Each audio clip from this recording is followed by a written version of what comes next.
তো আমার প্রিয় বালের বন্ধুগণ, তোমরা সবাই কেমন আছো? আশা করি সবাই ভালো আছো। गजब बेइज्जती है। তো আজকে আমি রিভিউ করব মামন মুভিটা নিয়ে। মুভিটা দেখলাম আমি কালকে। तो कौन सा तीर मारा। তো মুভিটা কেমন হচ্ছে সেটা আলোচনা করবো তোমাদের সাথে। মুভিটা খারাপ দিক ভালো দিক সবকিছু আলোচনা করবো তোমাদের সাথে। এটা একটা তামিল ফিল্ম, হিন্দিতে ডাবিং করে রিলিজ করে দেওয়া আছে, তোমরা যদি চাও মুভিটা দেখতে পারো। তো এটা একটা ফ্যামিলি ড্রামা ফিল্ম। যারা যারা মানে ফ্যামিলি ড্রামা মুভি দেখা পছন্দ করো তাদের জন্য এই মুভিটা খুব ভালো হবো। তো এই মুভির রান টাইমের কথা যদি বলি, মুভিটার রান টাইম হলো তোমার 2 ঘন্টা 21 মিনিটের মুভি। এই মুভিটার উপরে টাইম দেওয়া উচিত না না সেটাও বলবো। তো এই মুভির কাস্টের কথা যদি বলি, এই মুভির কাস্ট আছে সুরি আর হলো ঐশ্বরিয়া লক্ষ্মী আছে। তো এই মুভিটি কেমন হচ্ছে সেটাই আলোচনা করবো তোমাদের সাথে। এই মুভির কাহিনীটার কথা যদি বলি, এই মুভির কাহিনীটা হলো সুরি আর সুরির দিদি যে আছে গির্জা, তার 10 বছর ধরে বিয়ে হয়েছে, কোনো বাচ্চা কাচ্চা হয় না। তো 10 বছর পরে তাদের একটা ছেলে হয় যার নাম হলো লাড্ডু। তো এই লাড্ডু তোমার হলো সুরির ভাগ্না হয়। তো ভাগ্না হওয়ার পরে তাদের ভিতরে যেভাবে মানে প্রেম শুরু হয় মামা ভাগ্নার, মামা সবসময় স্কুলে নিয়ে যায়, নিয়ে আসে, মানে তাদের মানে সম্পর্ক একদম গভীর সম্পর্ক মানে মামা ভাগ্নার।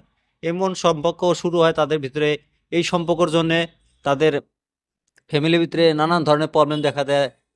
মামার যখন বিয়ে হয়, মামির সাথে তাদের সম্পর্ক অত ভালো হয় না। কেন হয় না সেটা কিন্তু তোমরা মুভি দেখলেই বুঝতে পারবে। অ্যাকচুয়ালি এটা একটা মুভি, অরিজিনালি খুব সুন্দর একটা মুভি। আমি যদি বলি আমার কাছে এই মুভিটা কেমন লাগছে, আমার কাছে এই মুভিটা অসাধারণ একটা মুভি লাগছে ভাই। Mind blowing movie. আমার এই মুভিটা অরিজিনালি খুব ভালো লাগছে। তো এই মুভিটার খারাপ দিকের কথা যদি বলি, মুভির রান টাইমটা 2 ঘন্টা 21 মিনিট বেশি হয়ে গেছে। আর একটু ছোটো করা ছিল। তোমার 2 ঘন্টার ভিতরে কমপ্লিট দেওয়া ছিল মুভিটা, তাহলে মুভিটা আরও ভালো হতো।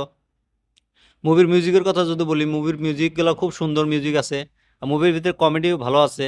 তো আর এই মুভির তোমার যত অ্যাক্টিংয়ের কথা বলি, যতগুলো অ্যাক্টর আছে তারা খুব ভালো অ্যাক্টিং করছে মুভির ভিতরে।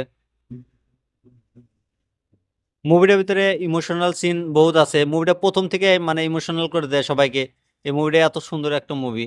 আর কমেডি তো আছেই, টাইমিং কমিং ভালো আছে। আর অ্যাক্টরের কথা যদি বলি, সুরির অ্যাক্টিং অসাধারণ অ্যাক্টিং ভাই। সে কমেডিয়ান অ্যাক্টর কিন্তু একটা। তো সে সিরিয়াস ম্যাটারও মুভি করতে পারে, সেটা কিন্তু আমরা এর আগেও আমরা একটা মুভি দেখছি তার। তো as as a hero role আমি এই মুভিটা খুবই ভালো লাগছে তার। অসাধারণ অ্যাক্টিং করছে। তো তোমরা যদি চাও মুভিটা যা দেখতে পারো, দেখে আমাকে কমেন্ট করতে পারো যে মুভিটা তোমাদের কাছে কেমন লাগছে। আমার কাছে মুভিটা অসাধারণ একটা মুভি লাগছে। তো আর এই রিভিউটা তোমাদের কাছে কেমন লাগছে কমেন্ট করে জানিয়ে দিও। আর এরকম রিভিউ দেখার জন্য আমার এই ইউটিউব চ্যানেলটা সাবস্ক্রাইব করে দিও।